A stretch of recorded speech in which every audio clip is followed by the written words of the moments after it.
Mi estimado doctor Dairo, buenas noches, ¿cómo está?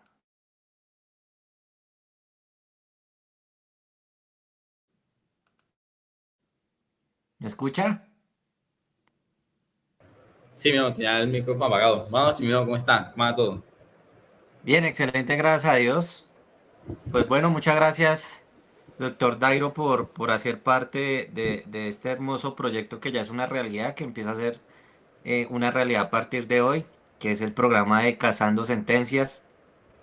Para la audiencia que esté en vivo, que nos vaya a ver en diferido, muy buenas noches. Esperamos que estén excelentes y si pueden escribirnos, pues anímense a escribirnos, a participar, a compartir este live, ya que pues estamos empezando este hermoso proyecto. Entonces, doctor Dairo, como lo anunciamos ya semanas atrás, hoy vamos a hablar específicamente del origen de la casación desde el punto de vista histórico a nivel mundial y para que luego profundicemos en Colombia. Entonces, pues quisiera saber si antes de que hablemos hay personas conectadas. No sé si habrá personas conectadas.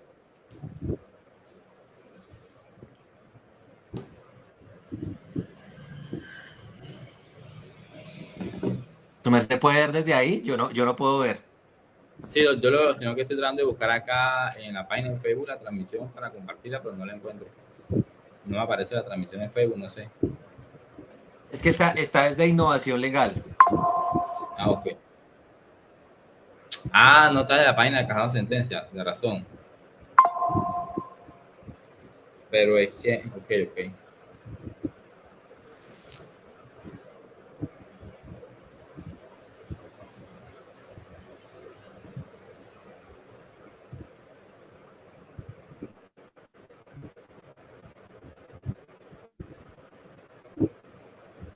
Bueno, de todas maneras, ¿le parece si damos inicio? Sí, Oh, igual ya estoy compartiendo y las personas de todas formas van ahí viendo por diferido. Eh, listo, perfecto.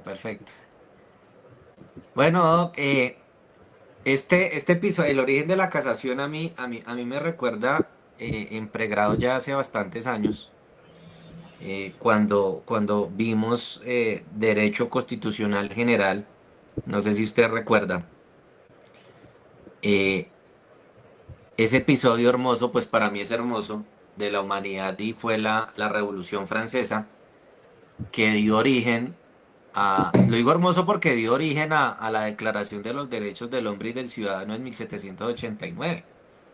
Sí, eso marcó un antes y un después, porque pues el antecedente pues es no muy bonito, ¿no?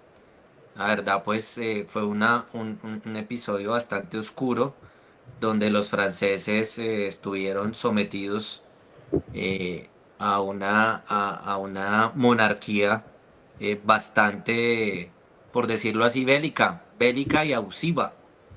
Entonces, de ahí nació la revolución. Como dice Juan Diego Gómez, al que yo sigo mucho, que es un gurú en liderazgo y finanzas personales, de toda crisis nace una oportunidad, ¿no? Entonces, pues esa oportunidad fue la revolución y la casación que está muy ligada a esa revolución francesa. ¿Qué opina de eso, doctor Dairo? Claro, de hecho, si bien la casación como tal nace desde la época de Roma, formalmente, como tal, como la conocemos hoy en día, nació ahí en la Revolución Francesa. Y esto es algo muy interesante porque si recordemos bien, antes de la Revolución Francesa, como le decía el Do, había una monarquía absoluta. En Francia, básicamente, quien mandaba era el rey, las leyes las hacía el rey y todo lo hacía cumplir el rey y los nobles. Llega un momento en el que el pueblo se cansa de eso y dice, no, venga, ¿por qué? Porque todo es el rey. Entra la Revolución Francesa, hay una transición, hay una pelea, hay una guerra civil durante el tiempo que muere la Revolución Francesa, acaba la monarquía y entra una nueva forma de todo, de política, de justicia y prácticamente de democracia, de todo. Ya no es la monarquía, ya todo cambia y creo que la más beneficiada de todo lo que pasó en la Revolución Francesa, de hecho, fue la justicia, de hecho, fue como tal esta forma de impartir justicia, porque recordemos que antes en la monarquía absoluta, quien dictaba las leyes era prácticamente el rey, porque el rey era el vocero de Dios y el rey mandaba y daba las leyes. Pero peor aún, hay unos nobles que mandaban por regiones, por decirlo así. Y en cada región existía algo que se llamaba el Parlamento. Y el Parlamento aplicaba la ley en esa región. ¿Y qué era el Parlamento? Eran personas nombradas por el rey, eran nobles, eran monarcas, y había un problema, que ellos, como eran los que mandaban en esa región, aplicaban la ley como ellos creían que se debía aplicar. Ni siquiera la aplicaban de la misma forma como la mandaba el rey. Tenían tanto poder estos parlamentos que ellos decían qué ley sí aceptaban en esa región y qué ley no aceptaban en esa región. Entonces era como una especie de Estado federal en Francia, donde en cada región había unas leyes diferentes a las de otra región y eran aplicadas casi que a gusto de ese parlamento. La gente se cansa de todo esto, entre otras muchas cosas, claro está, se cansa y comienza esa revolución francesa y hubo ese cambio de la monarquía. Entonces dice, venga, no puede ser el parlamento el que primero diga cómo se hace la ley, cómo se aplica la ley, ni siquiera que la interprete, porque no se puede interpretar la ley, tiene que aplicarse la ley, más no interpretarla, y mucho menos aplicar la conveniencia de ellos. Entonces nace el Tribunal de Casación por allá en el inicio de la época de la Revolución Francesa, pero ni siquiera fue tan fácil el nacimiento de ese Tribunal de Casación. ¿Por qué? Desafortunadamente, Doc, la justicia siempre ha estado ligado bastante a la política y hasta hoy en día la justicia ha estado ligada mucho a la política y al poder político. Entonces acaban la monarquía absoluta y dicen, no, ahora va a haber democracia, ya no va a haber monarquía absoluta, y nace una convención, que la convención fue como esa época transicional que reemplazó la monarquía. Pero ellos tenían miedo, ¿por qué? Porque antes en la monarquía estaban los parlamentos que ya lo mencioné y eran los que aplicaban la ley como ellos quisieran. Cuando eso cambia y nacen los nuevos jueces nombrados por esta convención, cuando nace el Tribunal de Casación y nacen los nuevos jueces que ya no era parlamento, todavía había mucha influencia política y muchos de esos nuevos jueces fueron básicamente herederos del parlamento, el hijo, el sobrino, algunos jueces de parlamento. Lo único que cambió es que antes eran de por vida y ahora eran elegidos y eran por tiempo, no eran de por vida. Pero todavía venía esa herencia. Entonces, políticamente ellos tenían miedo de que guardaran todavía esa forma de pronto de venganza, de que como ellos eran revolucionarios y estos quisieran vengarse judicialmente por ese cambio de monarquía y por toda esta tensión política que estaba pasando en el momento. Entonces nace el Tribunal de Casación, que el Tribunal de Casación básicamente lo que hace es, usted juez falla y yo reviso que lo haya hecho en derecho. Pero entonces decían la nueva estructura que estaba política, decía, pero si lo hacen en contra de nosotros, entonces nosotros tenemos que a mí que revisar. Entonces, el Tribunal de Casación, paradójicamente, no nace como un órgano judicial, sino como un órgano político. El nacimiento del Tribunal Exacto. de órgano político y estaba, de hecho, Control político, sí, sí, sí, sí. el control estaba asignado al control legislativo, no al control judicial. Y había un órgano mucho más arriba del Tribunal de Casación, que era la Convención, que era que ellos tenían el poder de anular fallos del Tribunal de Casación. Entonces, si bien fue un nacimiento bastante interesante del Tribunal de Casación, estaban limitados. Y hubo siempre una tensión, una guerra entre ese Tribunal de Casación y esa convención, que era como un grupo de personas que estaban a cargo de tratar de reestructurar el país, Francia y todo eso. Fue tanto esa tensión que de hecho al presidente del Tribunal de Casación, de una de las facciones del Tribunal de Casación, fue guillotinado, o sea, le cortaron la cabeza a Tourette, que fue uno de los presidentes más visibles del Tribunal de Casación, por toda esta tensión que había. Eso afortunadamente demoró poquito, fueron solamente como 4 o 5 años que el tribunal perteneció al órgano legislativo y ya después, cuando comienza a organizarse un poco más, cuando comenzó la Revolución Francesa, hubo un tiempo que se llamó el tiempo del terror blanco y el tiempo del terror rojo. Como eran diferentes poderes políticos disputándose cómo iba a ser Francia, cómo iba a quedar Francia en poder político, pues hubo una época donde mandaron unos y luego mandaron otros, como acá cuando mandaron liberales y luego mandaron conservadores. Frente Nacional, el Frente Nacional. Básicamente, entonces allá se le llamó época del terror blanco cuando estaban unos y terror rojo cuando estaban otros. Todo eso se fue organizando. En esta época de terror murieron muchos de esas personas que fueron constitucionalistas, que crearon el Tribunal de Casación, pero fue también como una época de transición, de depuración, hasta que ya 9 años, 10 años después, en 1900, eso es 1799, en 1799 como que ya esa Revolución Francesa permea, ya esa guerra como tal permea. Y Entra ya Napoleón, es donde se... entra la época napoleónica. Eh, ese tema histórico, gracias doctor Mateus, es muy interesante y para poner en contexto de los números de las fechas a la audiencia. Entonces, importante, 1789, Revolución Francesa, nace la Declaración de los Derechos del Hombre y el Ciudadano, si no me falla la memoria, 26 de agosto. 1790, nace el Tribunal de Casación, con tinte más político que judicial, precisamente para lo que usted decía. Pero aquí hay algo muy bonito, porque la idea acá también, pues, y sobre todo este episodio está enfocado mucho en la parte histórica, porque pues en los otros episodios nos vamos a enfocar mucho ya en lo que son las causales de casación, la técnica de casación, entre otras cosas, porque es un tema que es muy bonito.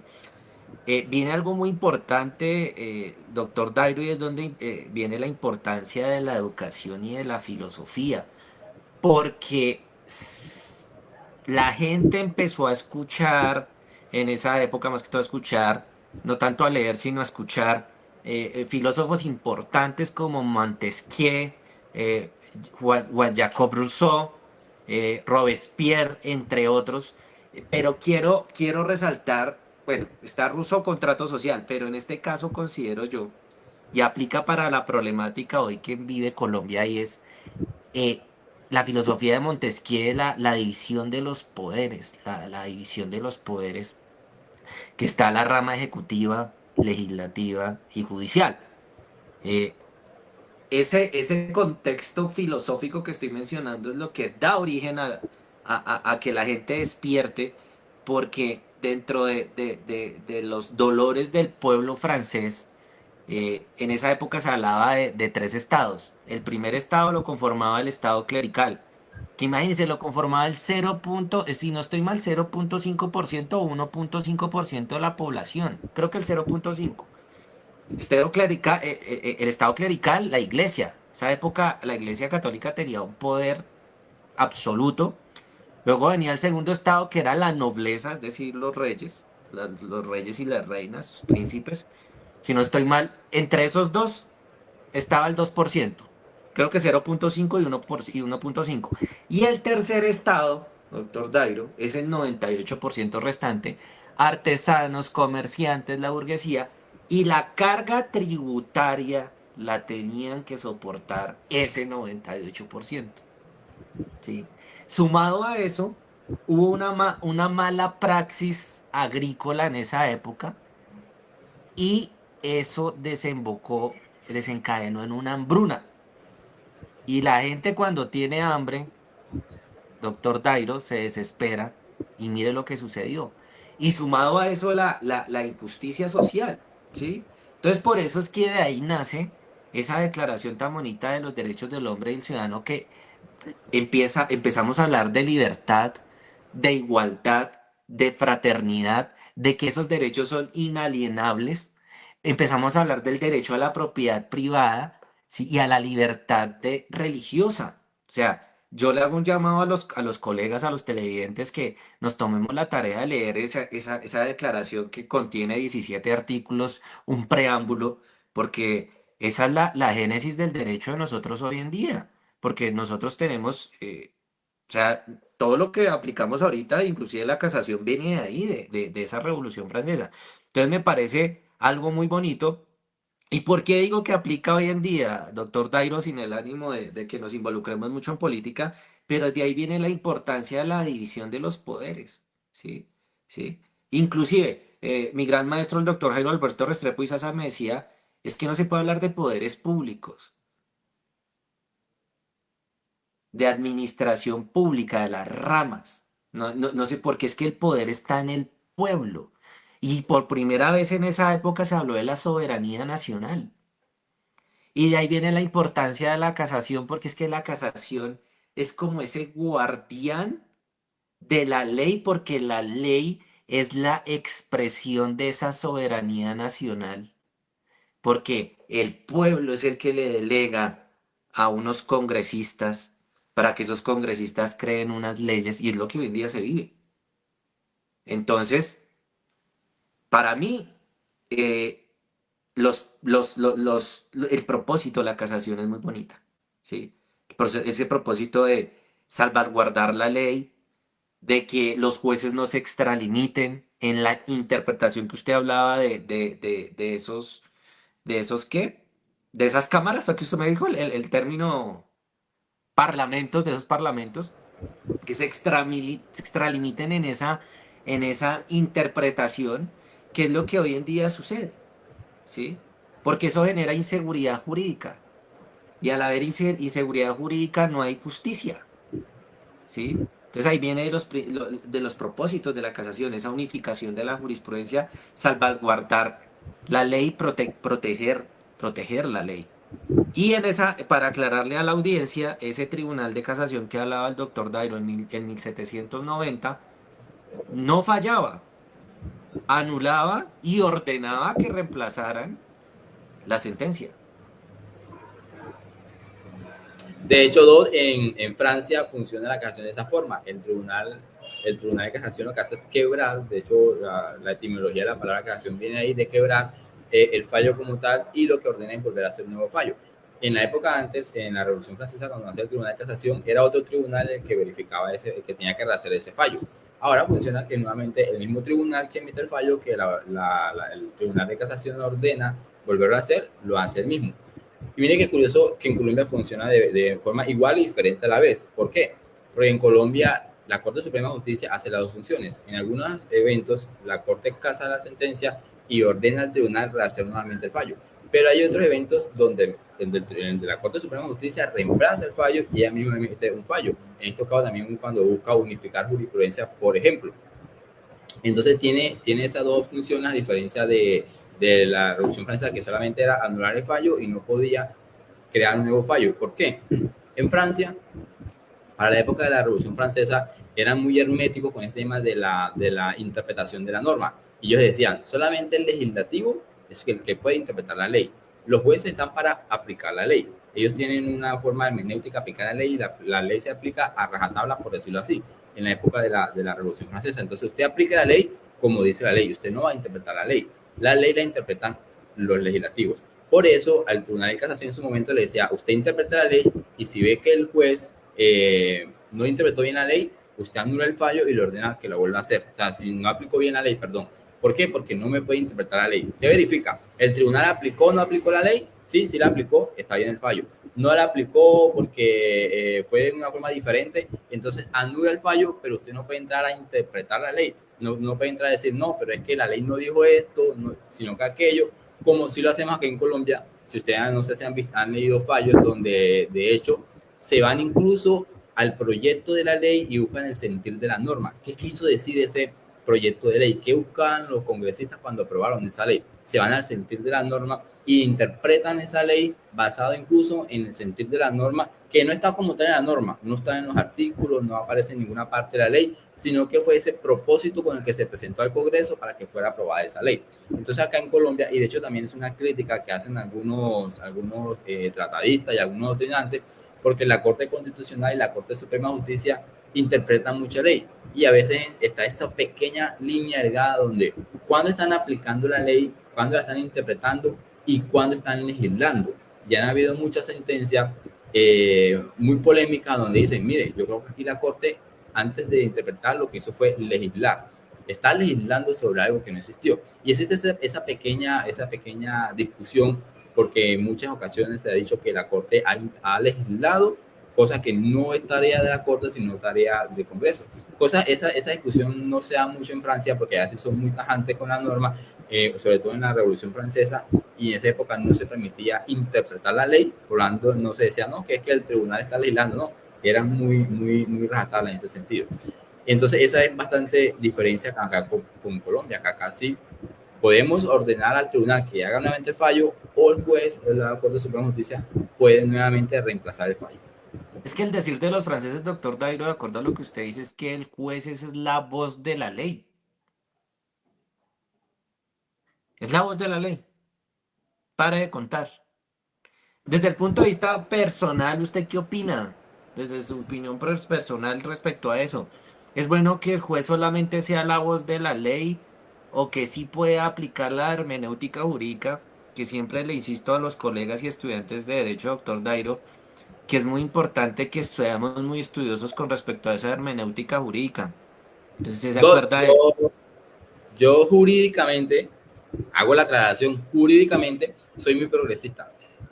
Yo soy bastante garantista, bastante progresista, y yo siento que en ese evento, cuando el juez interpreta la norma, cuando el juez de los magistrados buscan el sentido de la norma, qué quiso decir la norma, cuál es la función de la norma, y cuando buscan eso y aplican la norma, siento que están cumpliendo su deber, porque es que también hay una discusión muy interesante, la aplicación de la ley o realmente la verdad material, lo que realmente se busca entre, qué es lo que se busca dentro del proceso, aplicar la ley o encontrar la verdad, y son dos cosas totalmente diferentes, porque usted puede aplicar la ley, pero no significa que esté aplicando la verdad, y eso es una dicotomía acá en Colombia, es una controversia bastante fuerte, porque hay procesos que la gente dice, no, pero es que él es inocente, o él es culpable y quedó inocente, pero es que no hubo suficientes pruebas, las pruebas no fueron de manera legal, entonces aquí lo que importa es que es lo procesal o la verdad, lo material realmente. Y ahí esa desbalanza, siempre hay esa problemática, esa disyuntiva entre qué busca como tal la justicia, qué es lo que quiere como tal la justicia. Yo siempre abogo en que se debe buscar la verdad como tal, la verdad procesal, qué fue lo que pasó, y por eso me gustan cuando los jueces van más allá, miran un poco más allá. Acá en Colombia, por ejemplo, un juez puede decretar pruebas de oficio precisamente buscando esa verdad procesal, y siento yo, o soy de esa línea, de que los jueces deben hacer eso. Entonces me gusta cuando el juez va un poco más allá y realmente busca la verdad procesal. Concuerdo con usted, doctor Dairo, y más cuando estamos frente a un ordenamiento jurídico como el colombiano que se presta para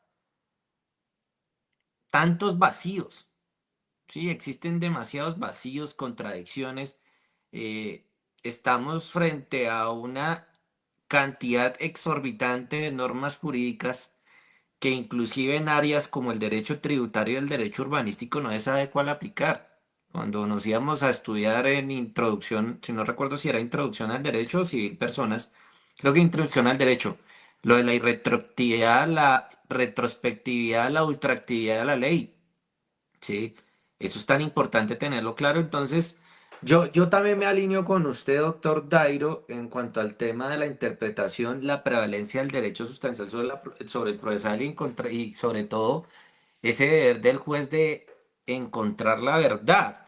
Y más porque si nos vamos a ese dicho de los franceses de que el juez es la voz de la ley, estaríamos frente a un escenario donde seríamos abogados y jueces legalistas y no constitucionalistas que como lo hemos hablado en otros escenarios, como el del de Viernes de Providencia, cuando he sido invitado, doctor Dairo, eh, soy abogado formado por un gran litigante que me enseñó que todo caso se debe abordar desde la Constitución. Y cuando se aborda desde la Constitución, entonces lo que usted decía muy sabiamente, se debe ir a buscar cuál es ese propósito constitucional, propósito legal, irnos un poco más, cuál es el sentido filosófico, el objetivo de qué pensó el legislador cuando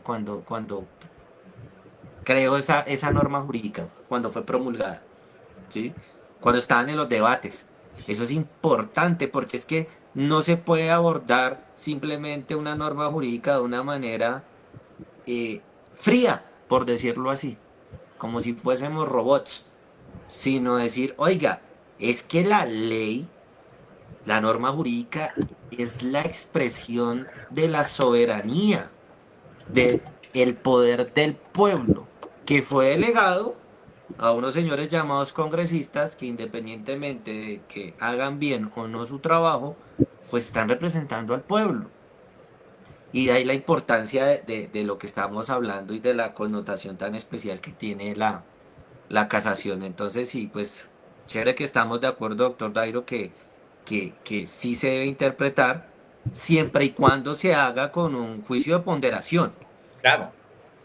y sin entrar a prevaricar, porque es que ahí ya estamos frente a otro escenario. Eh, Y es una línea bien delgado, de hecho es bastante, sobre todo los jueces de primera instancia, muy poco les gusta interpretar muchas normas por esa misma línea delgada de prevaricato, de que ellos se cuidan mucho y generalmente por eso casi siempre son o los tribunales o las altas cortes las que terminan haciendo esto. Pero de hecho del juez de primera instancia tiene la potestad de hacerlo, sino que ya tiene como que lo persiguen más y se cuidan mucho, mucho en salud, por decirlo así. Mire que en Colombia afortunadamente tenemos algo que se llama exceso ritual manifiesto. Y eso es cuando las personas, cuando es un principio que busca que los jueces no apliquen las normas de manera tajante, sino que vayan un poco más allá. Y en el libro que de hecho que estoy leyendo para preparar las charlas de acá de Cazando Sentencias, que creo que él también lo tiene, que es el de Casación Civil, muy buen libro por cierto, hay una parte que dice un ejemplo de un tribunal de Venezuela, donde el tribunal de Venezuela inadmite una demanda de casación porque en una de las normas dice que solamente debe tener 3 páginas y la persona presentó 5 páginas. Entonces, por eso rechazó. Decía, no, la norma dice que son 3 páginas, usted presentó 5 páginas, rechazamos la demanda de casación. Eso es un exceso ritual manifiesto, o sea, eso ya es demasiado formalismo y está violando el derecho de defensa de la otra persona. Afortunadamente en Colombia la Corte Constitucional no es tan formalista, no es tan formalista, acá somos un poco más laxos y bajo esa figura del exceso ritual manifiesto han permitido muchas cosas, mucha lesividad, porque es que el formalismo no puede ser una piedra en el zapato, por decirlo así, para la búsqueda de la verdad procesal. Volviendo un poco más al tema del origen de la casación 2, entonces ya hablamos al comienzo que comenzó en la revolución, que si bien viene de la época romana, realmente con nombre como tal fue de la Revolución Francesa, fue uno de los grandes aportes que tuvo la Revolución Francesa al sistema jurídico, obviamente entre muchos más, pero ese fue uno de los grandes aportes y también llega acá a Colombia. ¿Cuándo llega acá a Colombia? A Colombia hicimos nuestros primeros pininos en temas de casación en la Constitución de 1821, que fue la Constitución de Cúcuta. En ese tiempo se le llamó control de legalidad, que era básicamente hacer lo mismo que hace la casación, revisar que el juez haya aplicado la ley de buena forma. Luego, ya en el 1832, con el Código de Procedimiento Civil del Limo de Pumbo, hay el primer intento real de casación. Pero cuando tal, como tal, llega a Colombia con nombre propio, con todo propio, es en la Constitución de 1886, que la Corte Suprema crea el Tribunal de Casación. Ya la Corte Suprema entra con competencia para casar sentencias. Diferencia de Francia. En Francia, aquí en Colombia la casación es una figura jurídica. La figura jurídica de la casación, que es aplicada por la Corte Suprema de Justicia. En Francia es un órgano. En Francia no es una figura, es un órgano jurídico y se llama Tribunal de Casación. Y el Tribunal de Casación, su fin, pues es básicamente analizar, casar las sentencias. Acá en Colombia es la Corte Suprema de Justicia que entre muchas de sus competencias está la casación. Entonces, allá es un órgano, acá es una figura jurídica. Entonces ingresa en Colombia con la Constitución de 1886 y poco a poco empieza a evolucionar, porque pues cuando comenzó también era bastante tímida, por decirlo así, era solamente lo mismo que en Francia, verificar que el juez cumpliera la ley, que se cumplió el procedimiento en debida forma, era solamente revisar eso. Pero con el tiempo, la casación en Colombia ha ido evolucionando a tal motivo de que ya se sienta presentes jurisprudenciales desde la Corte Suprema de Justicia con sus pronunciamientos en casación, que es cuando, en uno de ellos, por ejemplo, cuando la Corte Suprema decide reemplazar la sentencia del tribunal y sienta una jurisprudencia porque dice, bueno, es necesario unificar jurisprudencia y unifica la jurisprudencia en torno a un tema. Esa es una de las funciones que tiene la casación en Colombia, unificar jurisprudencia. Otra de las funciones que también ha avanzado, la casación en Colombia no comenzó así, sino que lo ha ido logrando con el pasar del tiempo, es lo que nosotros llamamos doctrina probable. La creación de la doctrina probable también deviene desde la casación. Entonces, miren cómo ha evolucionado la casación en Colombia, no solamente del Tribunal de Casación decir, está mala la sentencia, anúlela y vuelve a hacer, sino de ir más allá, de sentar precedentes, de decir, venga, aquí hay muchas lagunas, vamos a unificar jurisprudencia, de decir doctrina probable, entonces 3 sentencias hacen doctrina probable, entonces para que los jueces inferiores se ciñen a lo que dice la Corte Suprema de Justicia, a esos parámetros que establece la Corte Suprema de Justicia cuando unifica jurisprudencia, cuando hace doctrina probable, y esto nos lleva a tener una seguridad jurídica, que si bien hay mucha crítica porque muchas veces la Corte Suprema varía mucho la jurisprudencia.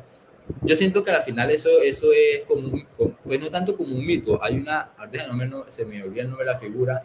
Hay una figura que dice que cuando repiten mucho las cosas la gente cree que es verdad, pero no es tan verdad. Eso tiene un nombre, es un efecto no sé qué más. La gente dice, no, la Corte Suprema cambia jurisprudencia cada rato, varía su ¿Efecto jurisprudencia. Mandela? Creo que es. Efecto Mandela, creo que es efecto Mandela. Que la gente siempre dice que la Corte Suprema de Justicia cambia cada rato la jurisprudencia. Y no es que la Corte Suprema de Justicia cambie cada rato la jurisprudencia, sino que cada rato está sacando jurisprudencia sobre un tema en particular. Entonces, sobre un tema, pero no es que la Corte Suprema el año pasado dijo algo sobre la unión marital de hecho y este año dijo otra cosa y el otro año dijo otra cosa, no. Los últimos precedentes que que ha sentado la unión marital de hecho han ido sobre la unión marital de hecho han ido en concordancia sobre un tema que es básicamente ampliarlo a las personas del mismo sexo, todo este tema, el cambio más importante en los últimos años es permitirla con el tema de la sociedad conyugal, la sociedad especial que ellos llaman, el nacimiento de la sociedad especial cuando hay una sociedad conyugal pero ya no convive. Entonces ha ido como a la misma, pero no es que el año pasado dijo que no existía la sociedad especial y este año dijo que sí existía y el otro año va a decir que no existía. No es como que cambie, es como que evoluciona y son tantos temas que la gente cree que cada ratito la Corte vive cambiando, pero la Corte no vive cambiando, la Corte vive evolucionando y vive mejorando su jurisprudencia. Entonces hay un efecto Mandela que la gente dice, no, pero es que la Corte hoy amanece con una posición y mañana con otra. A veces creo que en penal se ve un poquito más eso, en penal, pero en civil no es tan así. Lo felicito por esa reflexión. Yo también he escuchado ese rumor, se escucha en los escenarios jurídicos con los colegas, es que la corte cambia de opinión a toda hora. No, siento que evoluciona, como usted dice, y eso es producto de algo que como nos enseñaron en pregrado, doctor Dairo, y es que el derecho depende de la economía y el hecho es el que crea el derecho.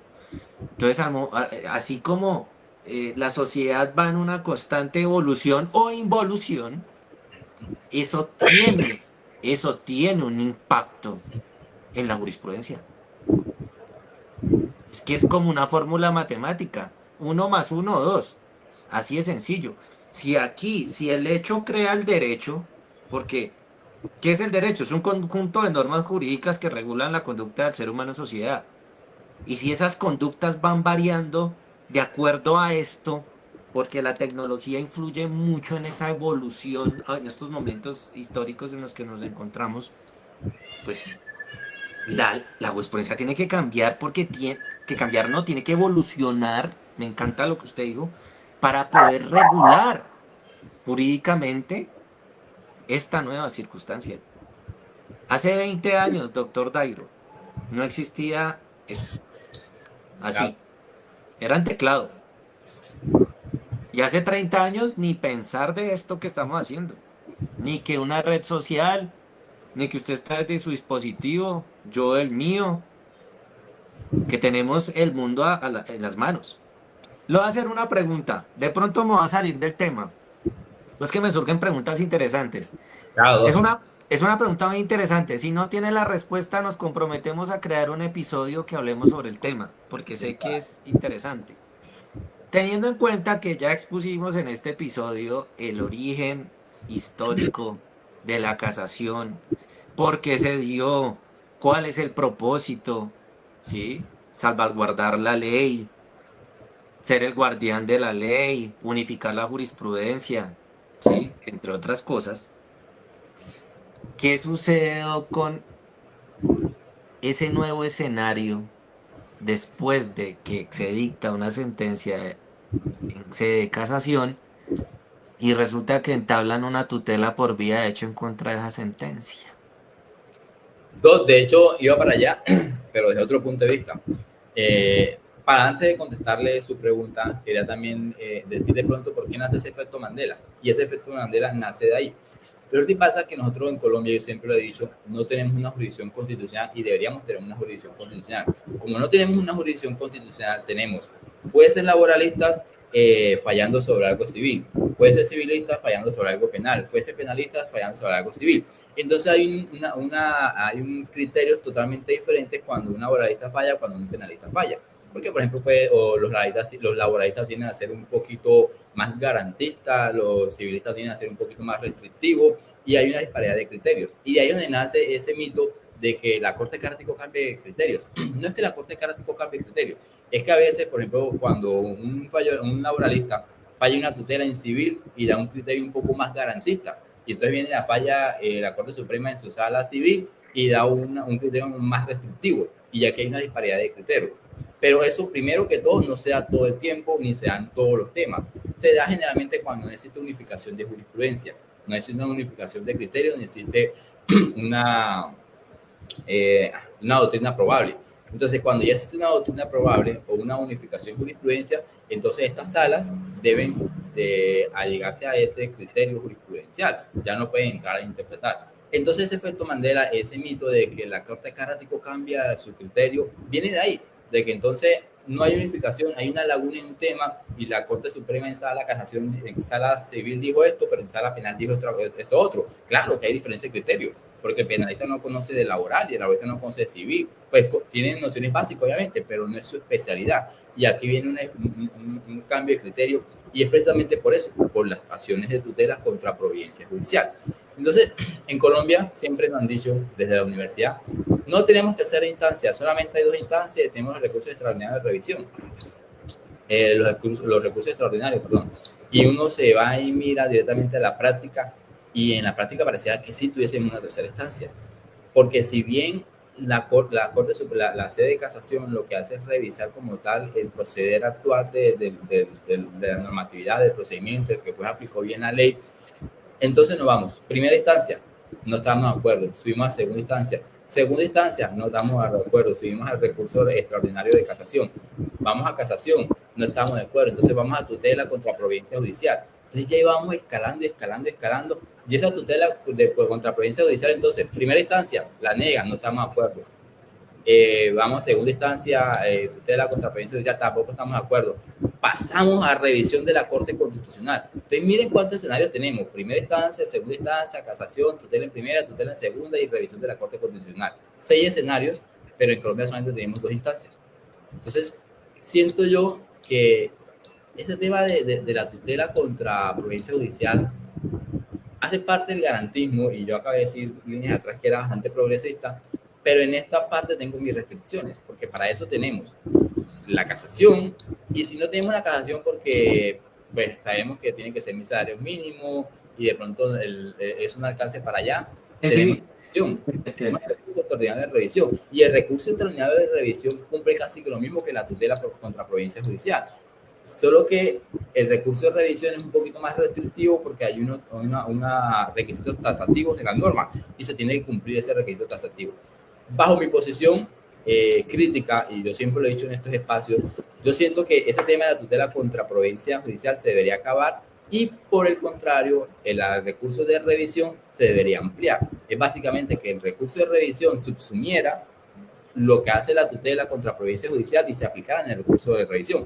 Porque sí puede ser, si nos vamos a ir pronto al sentir de la norma y a todo el test del debido proceso y de garantizar la verdad procesal, pues ¿qué pasa con las personas que sacan la segunda instancia y su proceso no pasa de 1.000 salarios mínimos legales mensuales vigentes? Si no hubiese tutela contra provincia judicial, quedaran hasta ahí y no tuvieran un recurso para revisar. Entonces yo sí siento que el recurso de revisión se debería ampliar, se ve esos requisitos taxativos que tienen de ser mucho más amplios para que este recurso subsume lo que hace la tutela y dejemos de utilizar la tutela para requisitos para provincias judiciales, porque siento que la tutela no es para provincias judiciales, para eso tenemos los recursos extraordinarios para verificar lo que creemos que no está bien en la norma. Entonces, esa es mi opinión, debería acabarse la tutela contra provincia judicial, debería reformarse la ley, la justicia, y que eso lo cogiera el recurso de revisión. Totalmente de acuerdo y esa propuesta que usted hace de una revisión y con una Ampliar. conjunción donde se abra un espectro de que esas causales sean constitucionales, lo vería con más sentido. Y adicional a eso, siempre he insistido, porque he visto muchos dolores de los funcionarios judiciales, doctor Dairo, y eso ha afectado y nos ha impactado a los abogados litigantes y a la ciudadanía, de que por la cantidad de tutelas, no estoy hablando de tutelas en general, eso está congestionando mucho los despachos. Y como son términos tan cortos, hacen que ellos se demoren más en los procesos que por su naturaleza son competentes. Entonces la propuesta también de mi parte es, se deben crear unos jueces que estrictamente conozcan de tutelas y se acaba el problema. O sea, y estoy seguro que eso va a afectar de manera positiva la jurisdicción ordinaria en competencia civil, familia, penal y laboral. Y la contenciosa administrativa también se va a ver impactada positivamente porque les van a quitar una carga laboral. No sé que nos salimos un poco del tema. Creo que deberíamos crear un escenario para hablarlo porque eso tiene mucha tela por cortar. Pero no, sí, estoy de acuerdo con lo que usted comenta, doctor Dairo. ¿Algo más por mencionar con respecto al origen de la casación acá en Colombia? Edo no, básicamente hacer esa pequeño, como a mí siempre al finalizar, antes de terminar la charla, me gusta como hacer ese pequeño recorder, un resumen bastante cortitico sobre ese origen, sobre lo que hemos dicho. Y todo esto lo que hemos hablado, toda esta cháchara, por decirlo así, se resume en algo sencillo.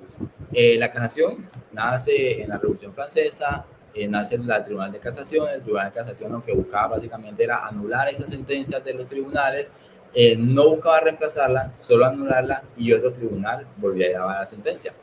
Este tribunal de casación nace desde lo político, luego pasa a lo judicial. Al principio sus sentencias eran anuladas por la convención, luego ya tienen plena autonomía, llega a Colombia desde la constitución de Cúcuta, comienza a evolucionar, ingresa formalmente en la constitución de política de 1886, sigue evolucionando, ya comienza no solamente a anular sentencias, sino que también entra a reemplazarlas de fondo y cuando reemplaza de fondo tiene diferentes funciones como son la de unificar jurisprudencia, como son la de doctrina probable, la recurso de casación es extraordinario, además hay unos requisitos taxativos en la norma, en otros episodios estaremos hablando cada uno de los requisitos y colocando varios ejemplos.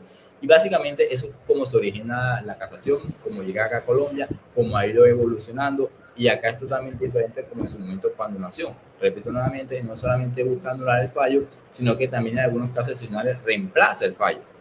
La Corte Suprema de Justicia reemplaza. Y es muy interesante, a mí que me gusta leer mucho Providencia, porque hay algunas sentencias de la Corte Suprema de Justicia que a mí me da mucha risa.